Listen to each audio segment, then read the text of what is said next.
foi na raça. Foi difícil hoje, né? Mas foi um Rapaz, o bug negócio mesmo. foi complicado. Hoje o negócio foi Mas, complicado. mas Quase, foi um quase que bug não deu. mesmo. Acho que tem algum bug no Instagram. Mas não estava aparecendo, inclusive, nenhuma live de ninguém para mim. Assim, ficou uns É, 40 não, não minutos. tava. Deu ruim, Mas, enfim, bom exatamente. que deu certo. O Thiagão tá vendo aí já? Ele Oi, foi. gente, boa noite. Boa noite quem tá entrando aí. Sejam bem-vindos. Boa noite. E Deixa eu ver se aí, o Thiagão gente? já tá vindo. Deixa eu ver se ele já Se tá tiver aqui. aí. Boa noite, boa Para quem não noite. sabe, pessoal, hoje é uma live de Volta Redonda, viu? Nós três somos da mesma É cidade. o Thiago, é verdade. O Thiago é meu conterrâneo também. É lá, Thiago Pereira. Bem Inclusive legal. O Eliezer eu conheci menino. Neto da Julieta, da famosa Tatá. Mora 2 casas do lado da minha. Muita coincidência. Mora pra cima, né? Para cima, Subindo. para cima. Na esquininha ali. Legal. Eliezer, o Thiagão tá chegando aí. Primeiro eu quero te agradecer, viu, amigão, pela disponibilidade. Eu sei que você acabou de ter uma notícia maravilhosa aí, que vai ser papai de uma princesa. Você no Você, YouTube. papai de menina. Poxa, parabéns. Bem-vindo ao time, né? Eu e o Thiagão, a gente tem 2 filhos pequenos também, o Henrico e o Luca. E eu sei que você está num turbilhão de emoção, que esse turbilhão vai passando, né? Cada mês vem um tipo, né, de turbilhão de emoção, mas esse com certeza é o principal, né? A benção aí de Deus aí de poder trazer essa princesa para alegrar o lar de vocês. É, a Mas vamos minha lá, vida é a eu mesma. vou, Minha eu vida vou... nos últimos meses foi uma loucura. Verdade, imagino. Eli, então assim, só para passar rapidamente aqui o nosso projeto, eu e o Thiago Pereira, a gente, em outubro do ano passado, a gente tentou não deixar, né, a chama do Setembro Amarelo acabar. Deixa eu ver se eu chamo ele aqui. E existem alguns dados que eu queria passar para você e para os seus seguidores, que é o seguinte. De todas as mortes evitáveis, o suicídio é o principal. A gente entende que a gente está fazendo a nossa parte aqui para tentar melhorar todos os dados relacionados à saúde mental, ao suicídio. Eu sou médico psiquiatra aqui no Rio, aqui na FRJ. O Thiago entra sempre representando o esporte, né, como uma via importante de prevenção, junto com a psicoterapia, que também valorizo muito aqui, estimulo aqui no nosso Instagram. E o intuito é fazer a nossa parte, né, convidando atletas, artistas, influenciadores como você, que são pessoas de referência, cada um na sua área, que as pessoas escutam muito, para ou dar um depoimento pessoal, né, de algum momento que passou por algum tratamento, ou que a história dele tem a ver com algum tema da psiquiatria, para a gente poder conectar as informações corretas aí com as pessoas. Por exemplo, nos jovens, né, que é o público que você e a VTube conectam muito, né, percebo isso, o suicídio é a 4ª maior causa de morte, só pede para acidente de carro, tuberculose e mortes violentas. E grande parte, mais de 50% dessas mortes poderiam ter sido evitadas se as pessoas tivessem buscado ajuda com um psiquiatra, com um psicólogo, ou se tivesse tido acesso à informação, ou se não tivesse tido preconceito de não buscar ajuda com um psiquiatra por qualquer algo pejorativo. A gente está no mês do Outubro Rosa, né, relacionado à prevenção, né, ao câncer de mama, e foi ensinado, né, para as mulheres, os homens também podem ter, mas principalmente para as mulheres, que elas têm que fazer um autoexame para tentar pegar o mais precoce possível, né, um início de câncer de mama, para reduzir a mortalidade, reduzir as cirurgias mais importantes, e por conta disso houve uma redução importante na mortalidade ao longo dos anos. E o que a gente faz também é tentar ensinar, tentar com uma linguagem acessível, quais são os principais sinais, sintomas de rastreio num quadro depressivo, num quadro de transtorno de ansiedade, para que as pessoas busquem ajuda mais cedo, possa se usar menos remédios, sofrer menos e diminuir aí todo o impacto negativo que a saúde mental vem tendo ao longo dos anos. Pra você ter noção, no Brasil ele está na contramão dos principais países do mundo. Houve, em 20 anos, dobrou o número de suicídios no país, de 7 mil para 14 mil. Como eu falei, o principal é que a maioria deles poderiam ter sido evitados. Então, a gente, a nossa bandeira aqui de não deixar morrer, a chama apagar no Setembro Amarelo. Então, a gente fizemos questão de fazer no dia 3 de outubro com a Adriana Galisteu, para mostrar que a gente tinha feito uma série de lives em setembro. O primeiro dia útil de outubro falou, não vai acabar, nós vamos continuar. E se a gente puder salvar, ajudar uma única pessoa aí ao final da live, já valeu muito esse esforço. Então, eu te agradeço de coração. Estou tentando chamar o Tiago, que também esteve hoje. Então, abre o espaço para você dar uma boa noite para a turma aí. Enfim, falar um pouquinho de você. Somos todos ouvidos. Doutor, eu acho que esse tema é muito importante, porque eu acho que, vou falar por mim, a gente sempre acha que é blindado, que nunca vai acontecer com a gente. Eu acho que a gente não trata esse assunto com a seriedade que ele tem. Muitas vezes a gente percebe que a gente está precisando, porque já está, tipo, vou chamar no fundo do poço. Porque a gente teve aquilo que o senhor falou, tipo, preconceito, né? Eu acho que é muito sobre se autoconhecer, se autodescobrir, ou se não, achar que é forte o suficiente. Eu tenho uma história dentro de casa com meu pai, quando eu perdi meu avô, que a gente perdeu meu avô, e ele sempre foi relutante, ele sempre foi não, tipo aquele fortão, tipo, não, não. Eu acho que travou? Não, Tá me estou te escutando? escutando. Era mesmo. Não, não preciso de ajuda, eu vou me recuperar sozinho, eu vou sozinho sou eu, porque eu acho que as pessoas, principalmente as pessoas com tem essa trava, tem esse receio, esse preconceito, acha que isso é um sinal de fraqueza, que pode Perfeito. lidar com isso e não trata com a seriedade que tem. E eu acho que todo mundo tem isso, tem essa. Não pode deixar que eu encaro isso. E nem sim, e é impossível. Eu passei agora por episódio do Big Brother agora. É difícil até falar o quanto isso exige do nosso psicológico. Eu brinco em falar que se eu soubesse que o meu psicológico, quando eu saísse, estaria tão alterado, tão fraco, vou chamar de fraco assim, antes de eu entrar, não teria entrado. Porque eu tenho um lema comigo, tipo, eu acho que nada vale a minha paz, dinheiro nenhum vale a minha paz. Eu tenho muito. E a paz começa aqui dentro, né? Com a nossa saúde mental, a gente se sentir bem, se sentir estável, se sentir. Eu, para estar em paz, eu preciso estar estável comigo mesmo e Perfeito. com os meus pensamentos, com as minhas decisões, com os meus sentimentos, com as minhas sensações. E aí, quando eu saio do Big Brother, com essa questão do confinamento em si, 3 meses ali sem saber de nada, num jogo, sendo a dinâmica do jogo faz com que você faça coisas, toma atitudes que no dia a dia você não toma, e no final das contas te deixa, te traz uma série de questões, porque aqui fora você escolhe, você tem válvulas de escape, você escolhe não lidar com esse sentimento, com aquela situação. Eu não quero falar, não quero isso hoje. Aí você vai lá ver um filme, você sai, você viaja, você namora, você faz isso, você bebe. Você tem uma série de válvulas de escape e lá dentro você não tem isso, né? Você conversa, Perfeito. você tem trocas aqui fora, e lá dentro você tem que encarar isso o tempo todo com o pontinho, com a cereja do bolo, que é o confinamento, que deixa tudo muito mais intenso. Então você sai de lá realmente assim, muito frágil psicologicamente falando. E aí, tudo que você, no caso, no meu caso, tudo que eu passei uma vida construindo, uma vida que eu sou um cara que gosto muito de me conhecer. Eu sempre busquei vários métodos, várias formas de conhecer, porque eu preciso sentir que eu estou certo nas minhas decisões, para não oscilar. Eu não gosto de oscilar. Eu sou muito instantâneo, então as minhas decisões geralmente eu tomo assim, tipo, eu sou o cara do vamos, vamos. Então, para eu ser o cara do vamos, vamos, eu preciso estar estável. E tudo que me tira essa estabilidade me deixa com medo, me deixa com receio. Eu fico meio sentindo uma corda bamba. E quando eu saio do Big Perfeito. Brother, o que eu passei anos construindo de mim sobre segurança, sobre autoconhecimento, tipo, parece que ele se perdeu. E eu demorei para recuperar, demorei assim. Estou no processo ainda. Porque você se sente muito frágil, você não se sente suficiente, você tem uma série de dúvidas, uma série de medo. O meu primeiro contato com o mundo externo, assim, parecia que eu tinha acabado de nascer. Tipo, o que está acontecendo quando eu saí da casa? E agora? Porque tudo aquilo que eu me aprendi, me conheci como ser humano, de uma hora para outra, né? Depois de uma hora para nesses 3 meses de confinamento, que não parece 3 meses, é 3 meses para vocês aqui fora, para a gente lá dentro é um ano.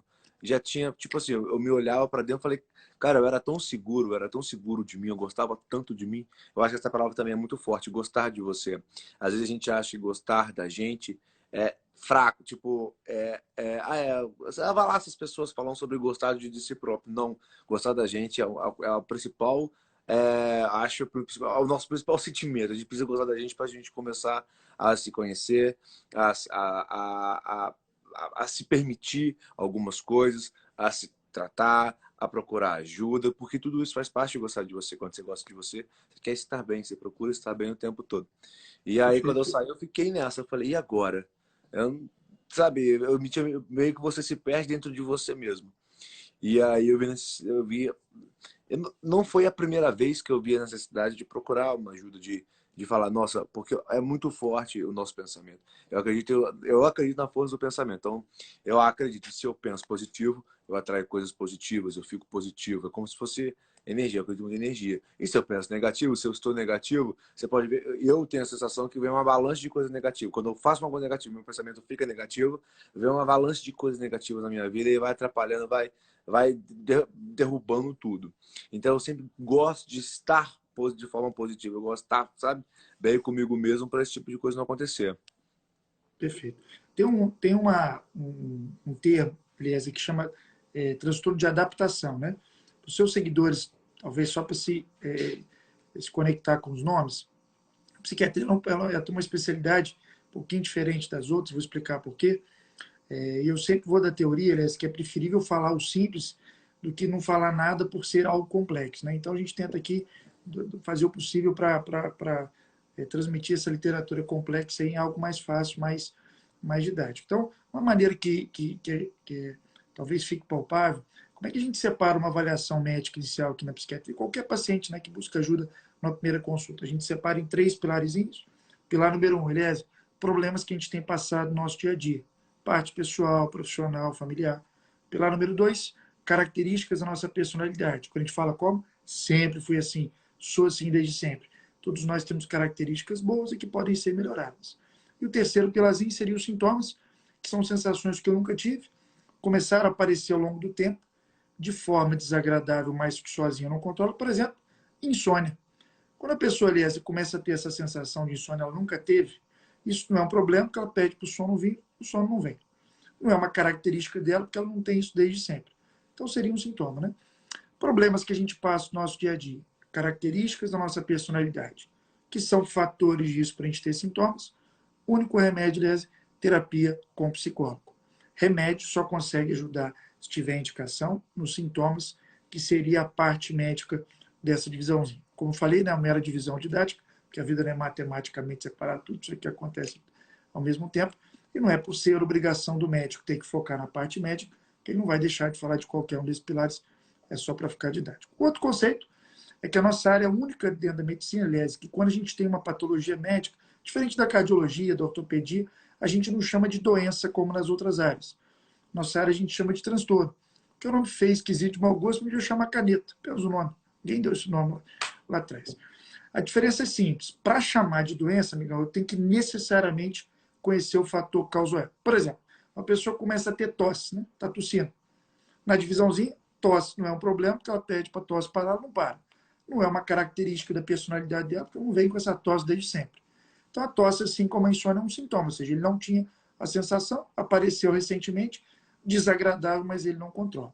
Só que nas outras áreas da medicina, a gente consegue ir na origem desse sintoma. Vamos supor que ele estivesse com Covid. Peço lá um raio-x de tórax, uma tomografia do pulmão, aparece lá uma lesão no pulmão que justifica o sintoma tosse. Está aqui a relação de causa e efeito, não tem conversa. Já a nossa área, ela é multifatorial. Eu não tenho como abrir a mente do ser humano para ver a hora exata que esse gene se expressa, para correlacionar com o que ele está passando na hora, e pode ser meramente genético.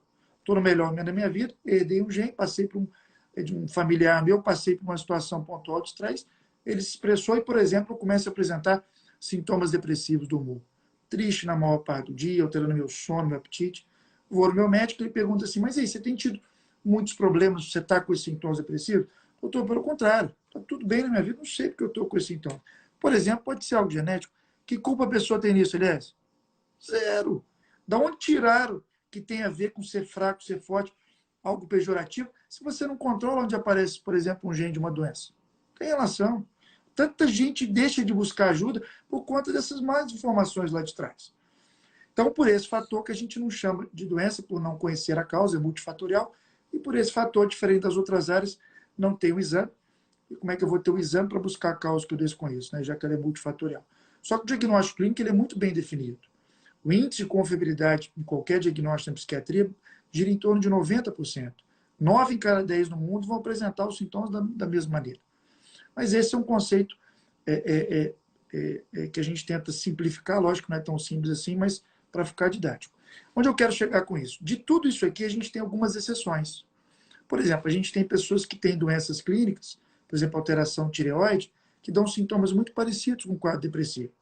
Então, de acordo com a idade, né, da pessoa, da gama de sintomas, a gente tem um protocolo para descartar outras patologias na medicina que possam gerar sintomas parecidos. A gente tem o luto, né, que é, infelizmente, a perda recente por morte de um ente querido. Fizemos até uma live com o Raul Gazola, né, que está aí no Pacto Brutal, sobre esse tema.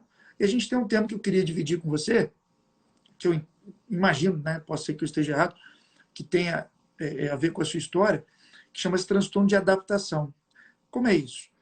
Quando a gente passa por uma mudança muito aguda, né, mesmo que positiva, existe logicamente uma reação emocional a isso. Né?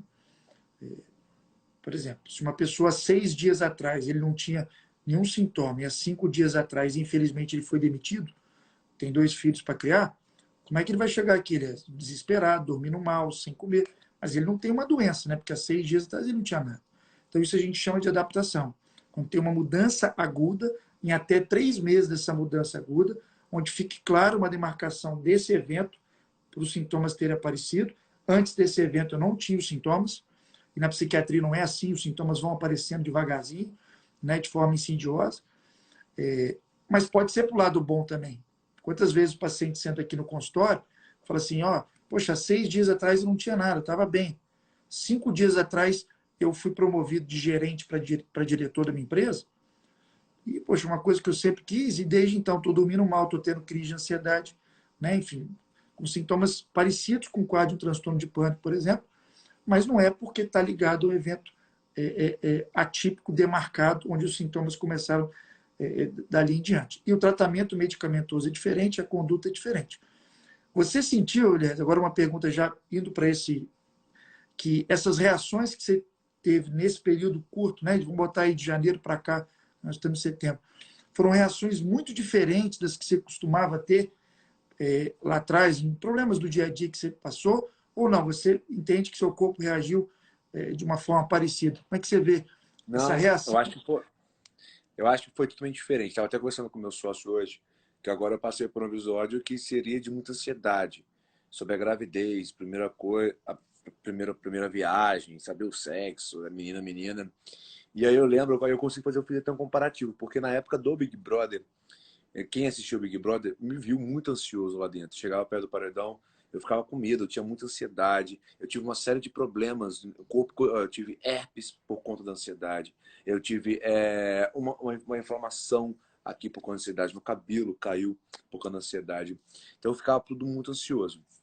E quando, depois que o Big Brother acabou, e aí no meio, no finalzinho do programa, como eu já estava indo muitas vezes pro paredão, que é a coisa que deixa lá dentro a gente mais ansioso, que acabou o programa, se você for eliminado.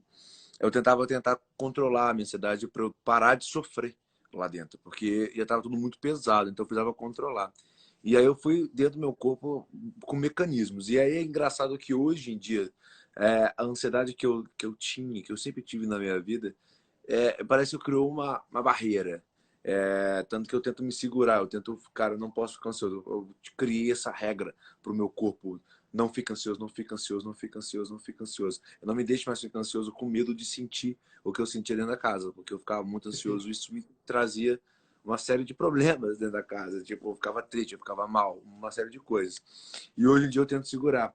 Tanto que agora, ontem no chá, quando eu passei, desde então, as pessoas falam, estava ansioso. Eu falei, não, pode vir menino, eu não tô ansioso, tá super tranquilo. E na hora da revelação, porque é o grande momento do negócio, eu tremia tanto, porque eu acho que eu não consegui segurar a ansiedade, eu acho que ela veio de uma vez só. Então eu tremia, parecia que, nossa, eu tremia, mas eu tremia. Então, assim, eu tentava segurar. Então, as minhas reações agora, depois do programa, estão muito mais controladas dessa forma, porque eu acho que o programa me obrigou a controlar algumas reações. Me obrigou a não estourar, porque, tipo, antes do Big Brother, eu estourava, mas de forma mais fácil, com outras coisas. Então lá eu tentava segurar, então eu fiquei segurando muita coisa, né? Então, assim, a pessoa pode pensar assim, bom, então tudo vai virar doença? De forma alguma. Por exemplo, a taxa de depressão no país é de 5,8%. O Brasil é o país mais ansioso do mundo e beira ali 9,6%. Então, a grande maioria tem sintomas pontuais, curtos, né, ligados a esse evento, e que não geram prejuízo funcional em todas as áreas, deixar de trabalhar por conta disso. Quando começa a ficar muito intenso, não vai passando, porque a tendência é assim, se você teve um problema hoje importante, hoje é o dia pior das reações emocionais, no outro dia um pouco menos, no dia um pouco menos, por isso você vai adaptando. Quando isso é o contrário... Mas isso afeta muito diretamente. Por exemplo, eu trabalho com a área criativa, por exemplo. Uhum. Se eu não estiver bem, se eu não consigo produzir, eu não consigo andar com o meu trabalho. Eu acho que eu acho que vai direto. Eu acho que tem muitas áreas hoje em dia que se você não estiver bem consigo mesmo, você não vai. Perfeito, É um dia morto. Tipo, você acaba com a perfeito. sua produção ali. Uma das áreas mais afetadas quando a gente está no nível de ansiedade mais alto, mesmo não estando ligado a uma doença, não é uma ansiedade pontual, que vem aquele hiperfluxo de pensamento catastrófico, é a concentração, é a atenção memória. Tem estudos que mostram que chega a cair 30% da sua capacidade de criatividade, raciocínio, de pensamento lógico, pensamento rápido.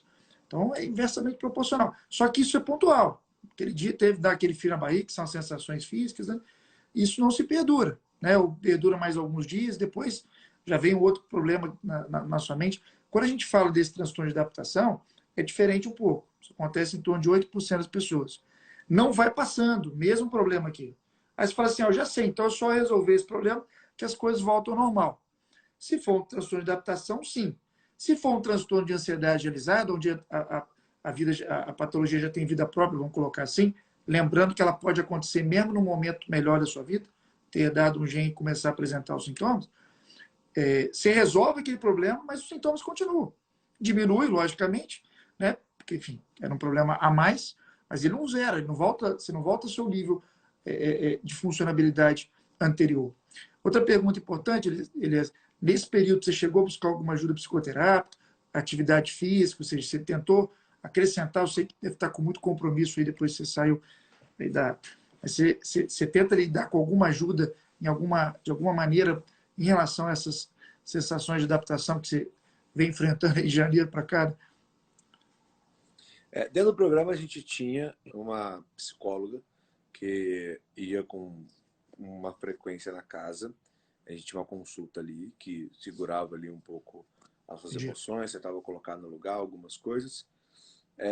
Quando eu saí da casa, a rotina do pós-Big Brother, do pós-programa, deixa você praticamente, primeiro, que é inacessível para muitas coisas, assim, principalmente no primeiro mês. Depois dessa, que você meio que você vai no automático para fazer tudo. Então, por mais que eu sentisse necessidade, e, eu demorei, né, eu demorei para entender que eu estava mal. Eu levei um Entendi. mês. Eu acho que no final de um mês ali, porque você está no automático, você faz coisas o dia inteiro, o tempo todo. Você não pensa, você só vai. Você faz. Então, quando eu acho que a agenda aliviou um pouco, que eu tive mais tempo ocioso, porque no primeiro, sei lá, nos primeiros 40 dias você não tem tempo ocioso com as agendas que você tem para fazer. Depois desse primeiro boom, que eu acho que você sente o baque. E aí, tipo, só que nesse primeiro mês ali todo, eu só chorava. Eu chegava para dormir, quando eu conseguia dormir, e a minha era chorar, chorar. Eu não conseguia dormir direito. Mas só que para aí você pensar que não dá tempo. Você só vai, só vai, só vai. E aí quando baixou, então eu demorei para voltar a fazer exercício. Demorei para cuidar da minha alimentação. Eu demorei para estabilizar a minha rotina de novo. Você tem um tempo de Entendi. adaptação ali. E como eu saí Entendi. muito próximo da final, eu demorei. Por mais então, que eu soubesse e que eu estava precisando de ajuda, eu fui recorrer a essa ajuda depois de quê? Depois de 2 meses, 2 meses e meio. Entendi. Entendi. Entendeu? Uma outra questão também, Elias, que a gente conversa muito aqui com os artistas, enfim, até como a Intemperança a gente fez uma live bem legal, foi ano passado, A questão na internet, né? Por exemplo, o Brasil já está entre os países com o maior número de casos de cyberbullying, né? E a gente, lá em Volta Redonda, né, quando a gente ia para o colégio lá, estudou onde? Lá no Macedo, no Rosário, onde você estudou lá Eu estudei em no Volta Delcio Redonda? Horta, Aham, estudei no Delcio Horta, estudei no ICT, CT. ICT e Delcio Horta. Então, quando a gente ia lá, e às vezes, né, tinha um bullying lá pontual no colégio, a gente chegava lá no bairro, lá no Jardim Esperança, se as pessoas não conhecessem do colégio, era outra história, né? Enfim, se tinha um refúgio lá. A partir da Sim. internet, não, né? O bullying e o cyberbullying estão sendo muito estudados na psiquiatria, principalmente na psiquiatria infantil e adolescência, porque assim, estão tentando encontrar por que está piorando tanto a saúde mental dos jovens. Por que está aumentando tanto o para-suicídio, que é a automutilação. Por exemplo, nos Estados Unidos, dos 12 aos 17 anos, da pandemia para frente, houve um aumento de 50% na tentativa de suicídio dos jovens. Então, está tendo muito estudo para entender por que isso está acontecendo. Né? Uma das variáveis é essa, né? Assim, o Eu, tipo de estímulo que você tem. Pois não? eu acho que...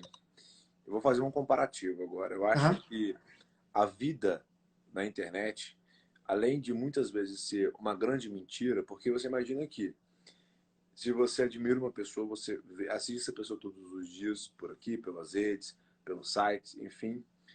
As pessoas não têm noção que ali as pessoas postam, elas escolhem postar coisas. Aquilo é uma mentira. Aquilo é muito maquiado. Aquilo já está sendo paga para fazer. A vida real mesmo, poucas pessoas postam. Não é, a vida real ela não é interessante, não dá engajamento, não dá isso. Hoje em dia as pessoas buscam sempre por likes, por engajamento, por comentários e etc e tal. E quem assiste aquilo, quem consome aquilo, às vezes que ficam sempre, se fica 100% do tempo. Eu acho que hoje os novos, o meu irmão de 10 anos fica 100% do tempo aqui no celular. Acho que todos nós. Agora eu que estou trabalhando com isso, fico 100% do tempo aqui. Mas eu ainda tenho discernimento. Eu consigo ter ainda a ver a separação que nem tudo que você possa, aquilo na sua vida 100%. Tem muito mais a sua vida por trás de um celular do que daquilo que você está postando. Eu sou assim, todo mundo é assim. Todo mundo tem o seu momento de vulnerabilidade ali. Só que ninguém mostra. E para quem está assistindo e não sabe, não vê isso através das câmeras, através do celular, acaba tendo aquela vida como modelo. E aí, quando ela olha para a sua vida mesmo, não é aquilo que a sua vida não chega perto aquilo como um ideal. Eu acho que começa uma série de frustrações, uma série de questões. Porque quando você tem uma vida real fora do celular, eu fui criado fora do celular, eu fui ter acesso ao celular mais tarde. Eu fui criado com uma vida palpável. Tipo, eu via meus amiguinhos, todo mundo tem diferenças de classe social, disso, daquilo outro, mas ainda assim aquilo ali era a vida real. Aquilo ali era o seu dia a dia acontecendo. Agora o dia a dia, o dia a dia virtual é uma realidade ilusória para muita gente. Então os nossos jovens que consomem aquilo muitas vezes não têm essa noção, essa sensação que às vezes pega a vida de uma pessoa, de uma influência como como ideal ali e não consegue fazer essa separação, não consegue colocar esse limite da vida dele, da vida da outra pessoa, eu acho que acaba espelhando, acaba idealizando uma coisa que nunca vai chegar. Porque nunca vai chegar, porque nem a vida da pessoa que ela está assistindo é daquele jeito. Está mostrando daquele jeito, mas não é daquele jeito. Eu acho que isso acontece muito. E eu acho que nós vivemos hoje em dia um grande tribunal. Eu acho que todo mundo é juiz da vida do outro. Eu acho que isso também ocasiona muito. Então, com esse negócio de um juiz do outro, eu acabo me tornando uma pessoa, buscando ser uma pessoa que eu não sou, porque às vezes você vai me julgar mal se eu usar perfeito, rosa ao invés perfeito, de azul por ser heterossexual, por exemplo. Entendeu? perfeito. E aí vem o julgamento, vem a porrada, mesmo que seja em pequena escala ou grande escala, mas a internet em si é um grande julgamento. Sempre está julgando a sua vida, se você está bem, se está mal, a roupa que você veste, a sua aparência, o seu cabelo, onde você está indo, o que você está comendo, da forma que você tem que criar o seu filho, da forma que tem que ser assim assado, é tudo julgamento. E aí eu acho que você acaba se perdendo a sua identidade. Eu acho que no final, quando você olha para dentro de si, e você fala, quem eu sou, e você não acha resposta, porque você foi montado, você vai seguindo aquilo que as pessoas julgam ser melhor para você, ou julgam que você deve fazer, e você esquece de você mesmo. Você Perfeito. esquece que você tem vontades próprias, tem direitos, tem próprios, tem dever, enfim, você esquece quem você é, você entra nesse mundo de ilusão, porque tem esses juízes que ficam apontando o dedo para você o tempo todo. Só que, essa para mim, a grande verdade é que o que as pessoas falam diz muito mais sobre elas mesmas do que sobre você. O dedo que as pessoas apontam, o que elas apontam de errado em você, ou, enfim, é muito mais sobre elas do que sobre você mesmo. É a opinião. Então, só que é difícil, eu acho que essa questão dos novos jovens, porque hoje em dia as crianças que nascem, os novos que jogam, eles já estão dentro desse universo. Eu não acho que tem que sair. Eu só acho que. Eu acho, nem sei como fazer isso com meu filho, por exemplo. Eu fico pensando nisso também. Porque tem que ter um limite, tem que saber o limite disso. Até onde você pode consumir e achar que aquilo é ideal para você. Porque a verdade é, Perfeito. a profissão do momento, a profissão do século agora é isso, essa questão de influenciador. E muitas vezes as pessoas influenciam, mas ela mesmo é uma influência mentirosa. Porque ninguém, a Perfeito. vida de ninguém essa perfeição toda que todos nós postamos aqui. Porque a gente escolhe o que postar. Quando eu tô mal aqui, nesses dias aí que eu passei quando eu saí do Big Brother, que eu chorava todos os dias, os meus seguidores não sabiam que eu desligava a câmera e chorava. E entrava debaixo da coberta e não queria levantar. E eu tinha compromisso e eu perguntava, cara, tá, se eu não for, eu tenho que devolver quanto de dinheiro? Porque eu não quero ir. Prefiro devolver. E porque eu não queria sair de casa, eu tinha medo de pessoas. Eu lembro que a primeira vez que eu saí meu primeiro contato foi na Apoteose, no Desfile das Campeãs. E eu lembro que uma hora antes de sair de casa, eu estava desarrumado, estava chorando, implorando, pelo amor de Deus, eu não quero ir, porque eu estava com medo das pessoas. Com medo do Entendi. julgamento, com medo de como eu seria tratado. Enfim, era medo. Mas isso eu não mostrei, não podia mostrar, porque se eu mostrasse, marca, cancela, e é uma série de coisas.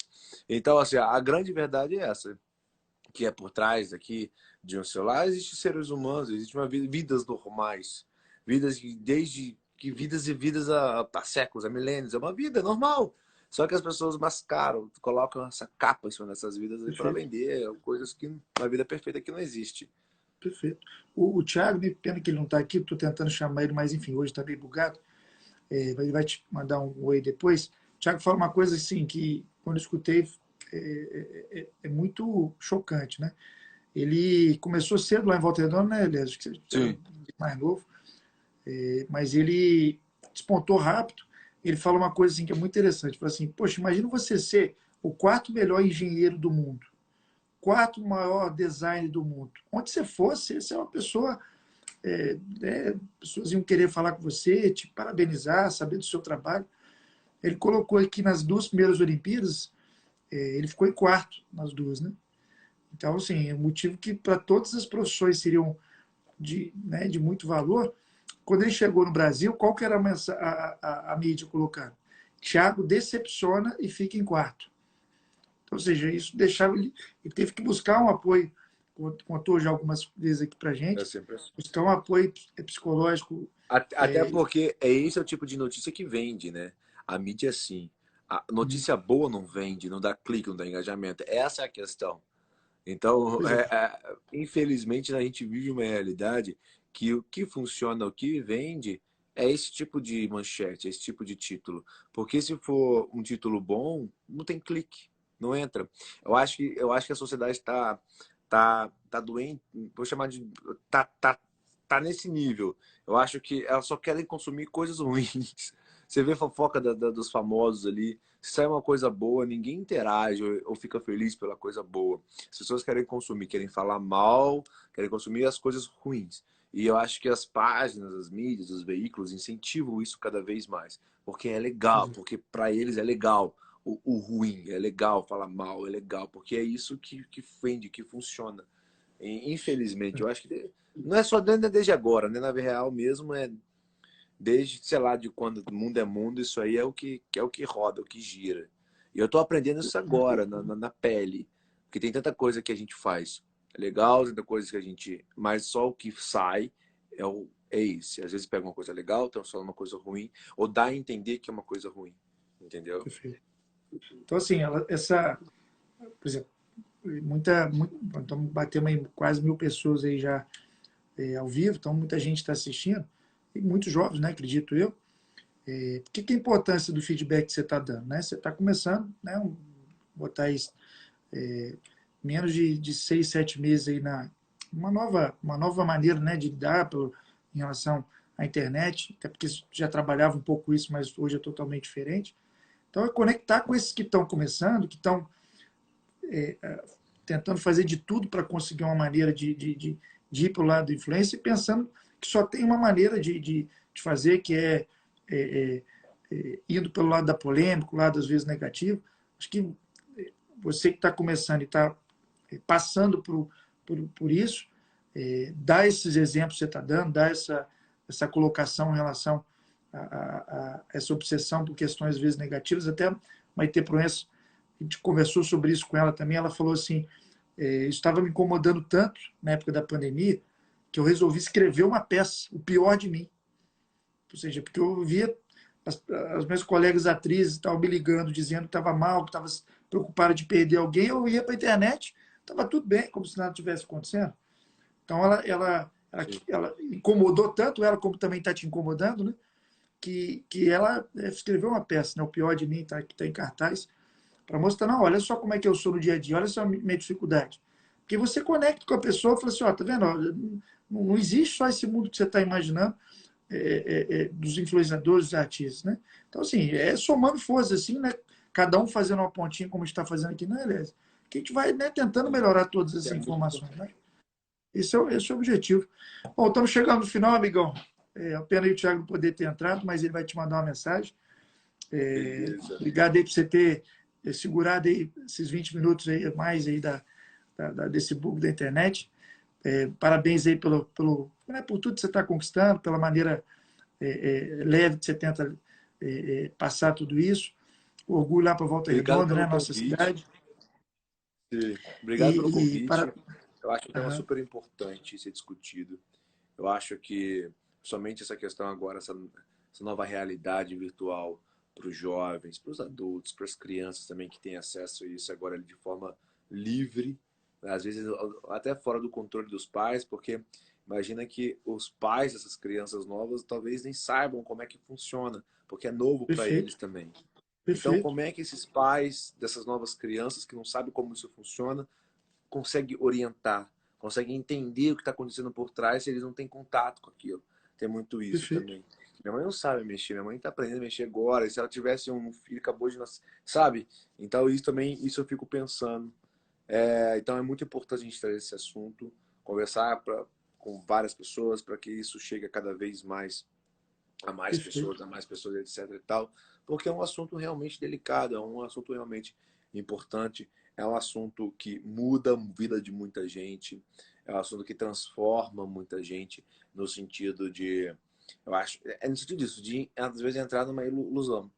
E a pessoa fica Perfeito. mal em cima de uma ilusão, de uma coisa que não é real.